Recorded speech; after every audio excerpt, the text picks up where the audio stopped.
Why, hello there, ladies and gentlemen, boys and girls, children of all ages. My name is Mr. DB333, and welcome back to Hearts of Iron for Kaiserredux. Now, I don't know when the last series, like, in order of me uploading all this is, because I'm recording all these in bulk in, like, one day, in a 24-hour stream. So, I'm not entirely sure if this is going to be, like, say, before the Pacific States one, but after the... What was the one I just recorded the other day? The Bohemia one, or after that, or somewhere in between. I'm not entirely sure. The last one I recorded was Czechoslovakia. We started with Bohemia, broke free from the Austrians, had a good deal of fun. I liked it a lot. That was a cool series. I enjoyed it thoroughly. Yeah. So, we went through that, and that was a good amount of fun, I think. But it's time to move on. We got another... We have another series that we need to get to. And I think I mentioned this before, but the reason I'm recording all this content in bulk is because I'm studying abroad for the next couple months. And so I need to get the content ready for that. And where am I going, you might be wondering. Well, I'm going to Ireland. And I haven't done an Ireland series in a very long time. I did one for TNO when I think Toolbox Theory dropped. So it's been a hot second. And so I want to hop in and give Ireland a little bit more love. So we're going to be hopping in as the Republic of Ireland. Schizo Ireland, Schizo Ireland, Schizo Ireland.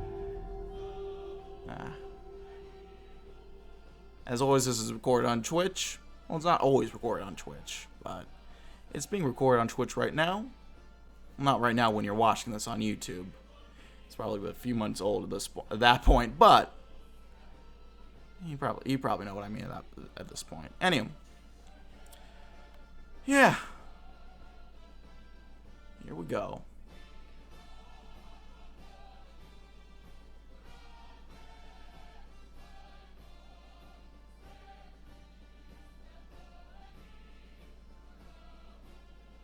Just gotta wait for the game to load up, which is not taking as long as Cold War on Curtain, which is nice, because that took a long ass time to load.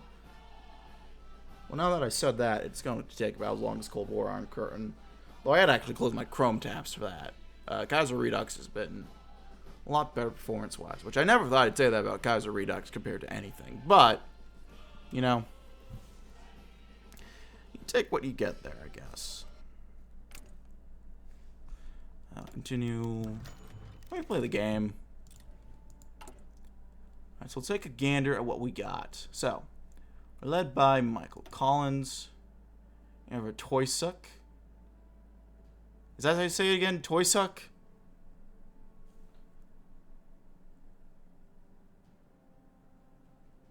One between our Prime Ira and our Toysuck. So our main guy is Michael Collins, a waning heroic personality. T-Shock. T-Shock. T-Shock.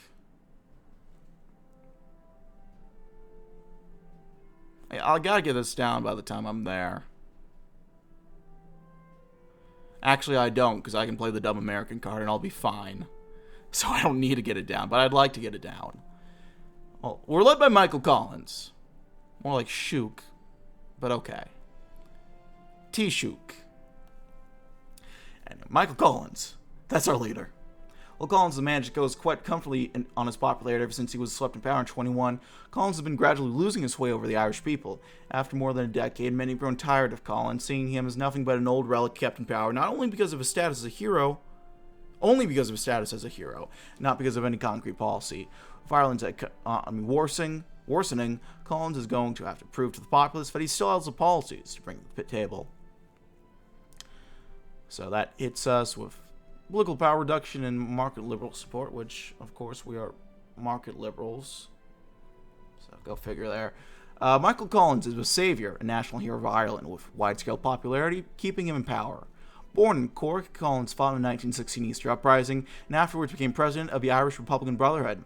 During the war, he organized the IRA to an effective guerrilla force, seeking to avoid the mistakes of 1916. In 1921, he was sent to negotiate the Anglo-Irish Treaty, though by threatening to continue the war with German backing, he was able to acquire all 32 counties in the treaty. He was unable to secure a republic. The British, fearing that an immediate Irish Republic would immediately become independent Irish Republic, would immediately become a German base.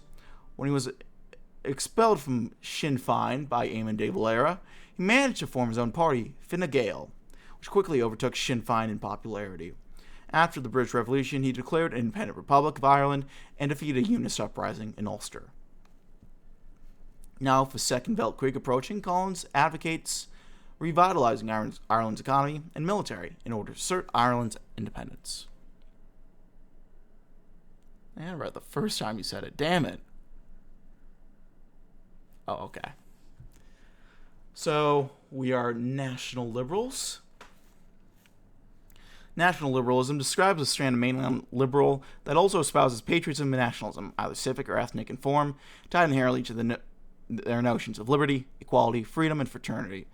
Commonly more conservative or traditional than mainline liberalism, national liberalism seeks a society of order and protected freedoms, but many have been known to offer preferential treatment towards each regime's favored citizenry.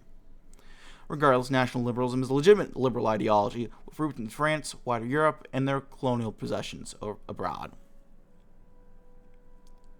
Like Fein, FNAF.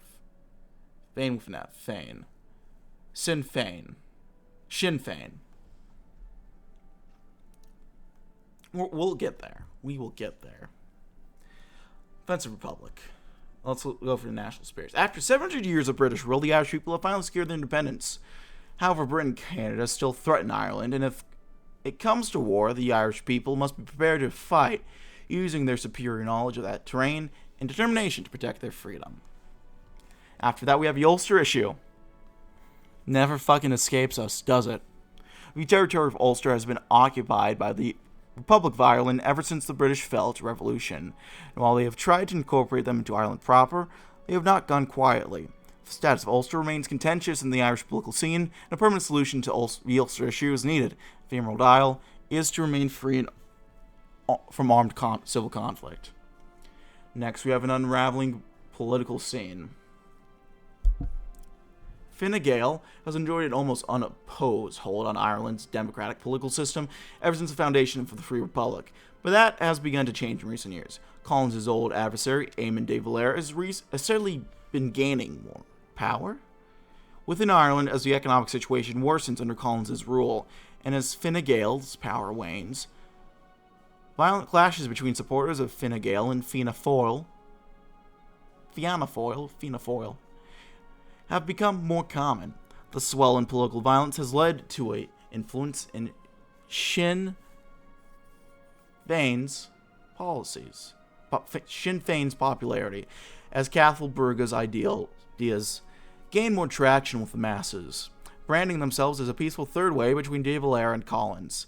Additionally, socialists of various ilks have been steadily clawing their way into political relevance, largely thanks to support from the Union of Britain and the American SBA.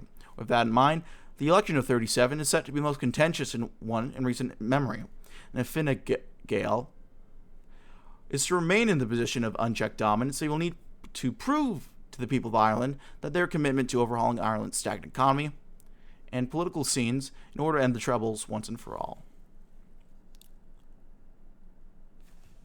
And finally, we have the threat across the aisle. Many hoped the British Revolution would have marked the end of British imperialism in Ireland. However, the new syndicalist government in London has largely proven to be no different than the old royalist on the matter of wanting to control Irish affairs. We once thought that imperialism was only a symptom of Britain's monarchist system, but as the syndicalists continue at all the old royalist tricks, we've now come to the inescapable conclusion that the desire to subjugate our Emerald Isle is simply within the Englishman's blood, leaving many to be convinced that a rivalry with London will only end when Britannia has been wiped off the face of the earth for good. Hey, Eric, thank you for the gifted sub, my friend. I appreciate it. Look at that. That's beautiful. Thank you.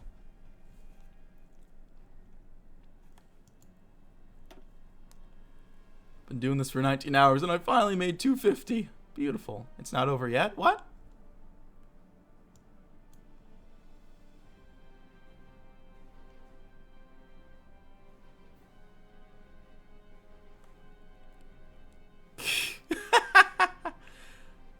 I gotta do this after this recording ends, but I will...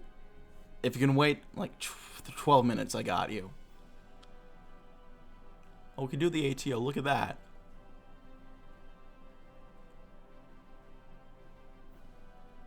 Got the armed forces. Got an interesting tree we're looking at right now.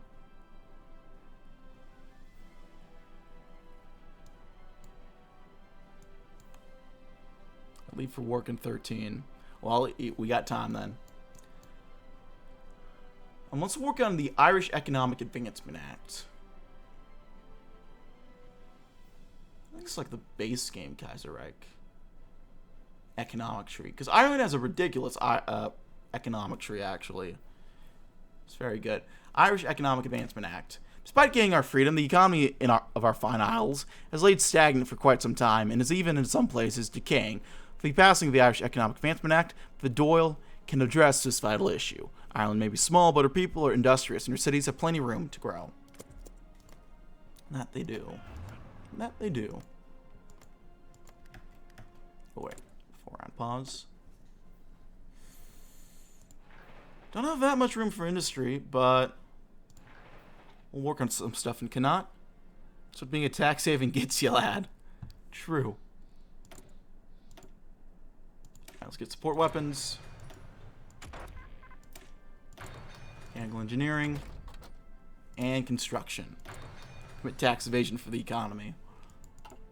Honestly, not a bad idea. Let me check the path guides real quick.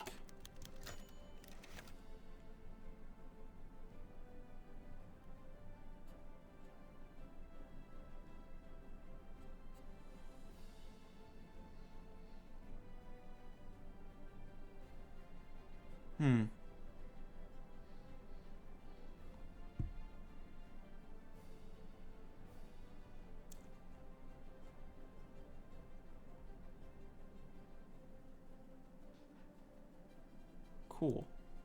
I'm not sure what path I want to go down for Ireland. I'm sure there are some funnier options, but I don't know how funny we want to get. Where's Mike Collins? So if Tom Barry, we'll get all these lads in.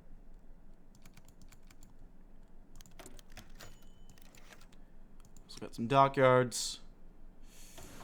We'll work on submarines. I think that's going to be our best bet.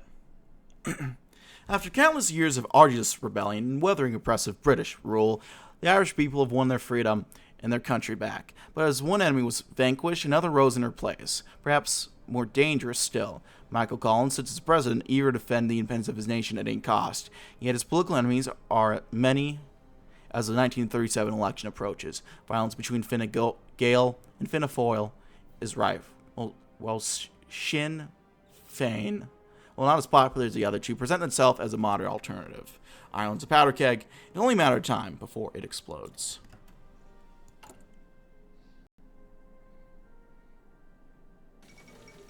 Kerensky's been shot? What? I had no idea. Oh, Celtic Union.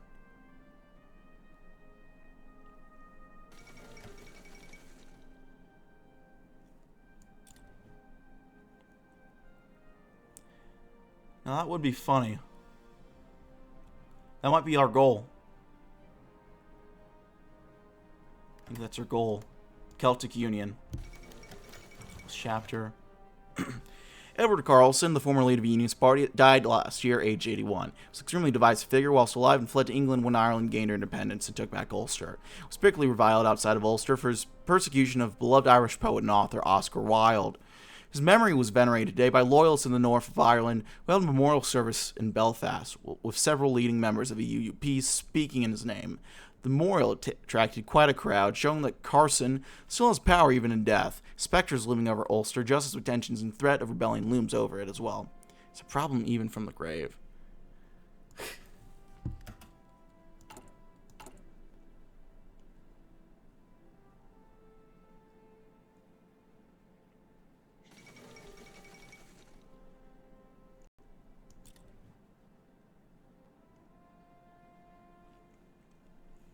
Yeah, I'm made very nervous, I'm not gonna lie, by the current closeness of the Brits, as any Irishman has been historically, I'm sure.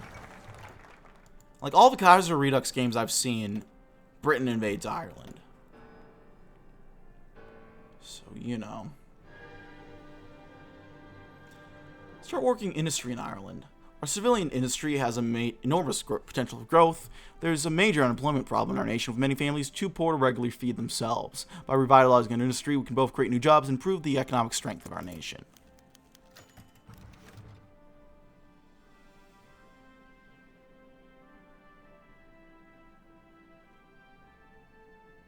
What we got? The Dáil considers the economy. With the passing of the Irish Economic Advancement Act, a commitment by the Irish government to a rapid and complete overhaul of the economy has been made. As stipulated in the Act, the government must now decide on the annual focus to improve the economy. Michael Collins, President of the Republic, and leader of Fine Gael, as well as Frank McDermott of the National Centre Party, believe that Ireland should focus on building up its industry as quickly as possible. A centralist coalition led by Jim Larkin argue that giving power to the workers' unions is the best way to increase the nation's productivity. Lastly, Sinn Féin suggests a focus on mainstream industrial research and development. I think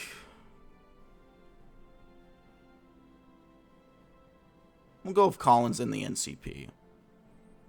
Next, the general construction speed, I think, is going to be pretty good. There we go. Turn that day-night cycle off. Gridlock in Francais. HoI or bad aggressive in Kaiserredux. Might be a good idea to get bad with Germans pretty early. True, but we're going to have to wait until 37 to do that.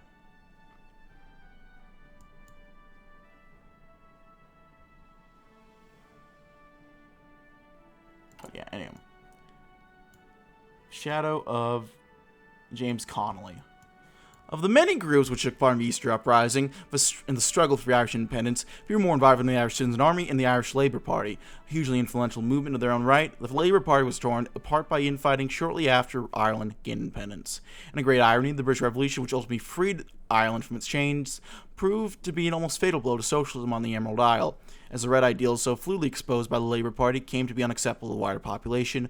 Once it became clear that the UOB was no different than its royalist predecessor, Britain's lingering influence has made the greater Irish public view socialism as nothing more than another tool of British oppression, ultimately leading to a rapid decline of the popularity of the Labour Party. As a result, the role of Connolly and the ICA in the Easter Uprising and Irish independence has been downplayed by the Collins government, who shares the opinion that Socialist Ireland would be no doubt degenerate into a British puppet state. The two titans of the party, which rose following Connolly's execution, James Larkin and William X. O'Brien, faced a bitter rivalry, especially in regards to the newly found UOB. Larkin, ever the revolutionary, favored sticking with the UOB, who supported Larkin's efforts at every turn. Whether Larkin aligns with the British Reds was out of pragmatism and true loyalty of London is a topic for debate, as despite their contacts with London, the Irish Socialists continue to espouse Irish nationalism and resistance against Britain. However, with focus turned to the Royalists in Canada. O'Brien, who stood in firm opposition to the British, refused any aid or comfort from the London government, viewing the new syndicalist government as nothing more than a continuation of the United Kingdom that preceded it, just with a new coat of paint. The flip-flopping of the party on the issue of the UOB ultimately led to its death, with James Larkin splitting from the Labour Party to form the Irish Workers' League, taking a large portion of the party with him. The Labour Party losing its share of the votes and support base to Larkin, the party ultimately withered. As the party collapsed, the core of the party, including some of the more influential members such as Thomas Johnston and William Norton, jumped ship to Sinn Féin, which ultimately drifted to the left as a result. For the collapse of the Labour Party, one of the few Irish political parties that did not exist as an internal faction of Sinn Féin, was ironically the saving grace of the party, which is at death's door following the humiliating defeat of the previous election. When the Labour Party confined to irrelevant, the Irish left has been split between a reinvigorated Sinn Féin and Larkin's semi-legal Irish Workers' League, whose support from the Union of Britain has been anything but subtle. Socialism in Ireland, not under the big fella's watch. Oh, you gotta go? I only have like a minute and like 2 minutes left along with the outro. But we gotta go. You gotta go. It's okay.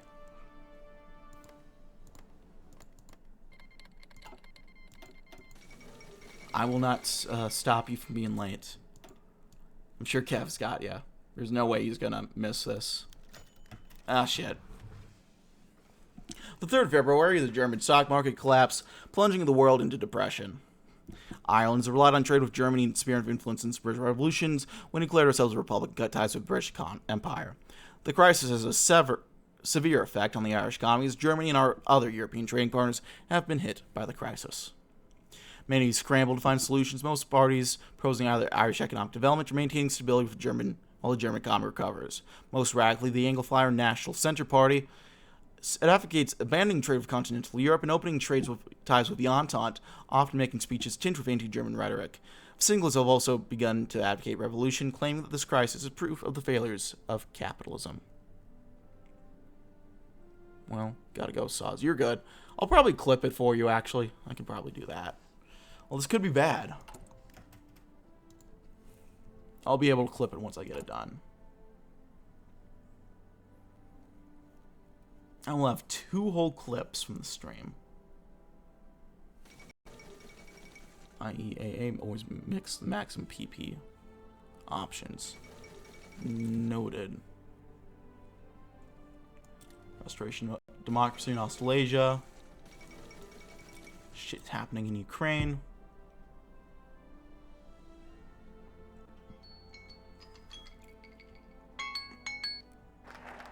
Well, that's all the time we have, ladies and gentlemen. So, I thank you all for watching and for joining me. If you like this video, leave a like. If not, feel free to dislike. If you want to see more of this content in the future, hit the sub button for uploads weekdays, as well as occasionally Saturdays. Leave any comments or feedback down in the comment section below. I read all the comments again, and I do appreciate any all feedback you might have for me. And I think I will just leave it there. Thanks for watching, gang. My name has been Mr. DB333, and I will see you all next time. Bye-bye now.